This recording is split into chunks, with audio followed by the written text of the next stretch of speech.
Assalamualaikum warahmatullahi wabarakatuh. Perkenalkan, nama aku Nur Azizi dengan NIM 24042059. Di sini akan menjelaskan materi pertemuan 4 dan 5 dalam mata kuliah Ekonomi Publik yang diampu oleh Bapak I. Permana SPMT dengan judul materi Investasi dan Kesejahteraan Masyarakat. Baik, langsung saja. Yang pertama kita masuk kepada investasi. Jadi apa itu investasi? Investasi adalah pendorong utama pertumbuhan ekonomi Indonesia. Terdapat dua bentuk investasi. Investasi mempunyai peran penting sebagai salah satu faktor yang mendukung peningkatan perekonomian di suatu negara. Dua jenis utama investasi adalah investasi luar negeri dan investasi dalam negeri. Kedua jenis investasi ini memiliki peran yang signifikan dalam peningkatan pertumbuhan ekonomi dengan meningkatkan modal, pembukaan lapangan pekerjaan, dan transfer teknologi.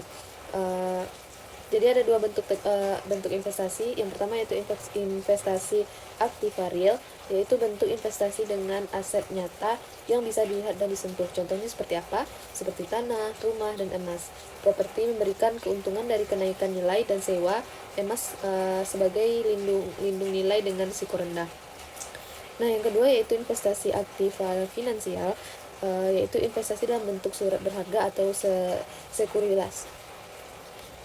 Meliputi seperti saham atau kepemilikan perusahaan, obligasi, surat utang dengan bunga, reksadana, dan deposito. Cocok untuk beragam profil risiko dan tujuan investasi. Lalu apa itu investasi publik?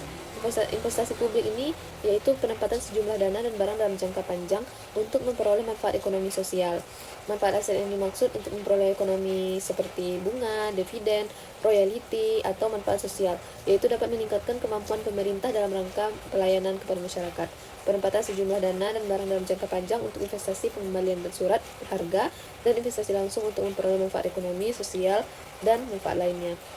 Lalu pertumbuhan ekonomi. Pertumbuhan ekonomi ini ada dua tadi. Yang pertama itu investasi luar negeri dan investasi dalam negeri.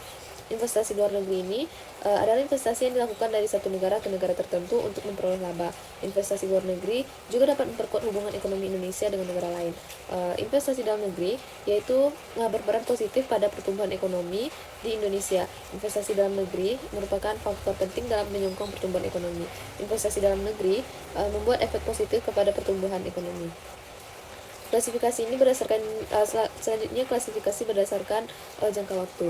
Yang pertama yaitu investasi jangka pendek, itu kurang dari 1 tahun. Contohnya ada deposito, sertifikat deposito. Yang kedua ada investasi jangka menengah, yaitu 1 sampai 5 tahun, dan jangka panjang lebih dari 5 tahun. Ada beberapa risiko investasi. Yang pertama yaitu risiko pasar atau market risk, risiko kerugian akibat fluktuasi harga pasar yang dipengaruhi oleh faktor ekonomi, politik, atau bencana alam. Yang kedua yaitu risiko pasar atau market risk, yaitu risiko di mana pihak yang berutang gagal memenuhi kewajiban pembayaran bunga atau pokok.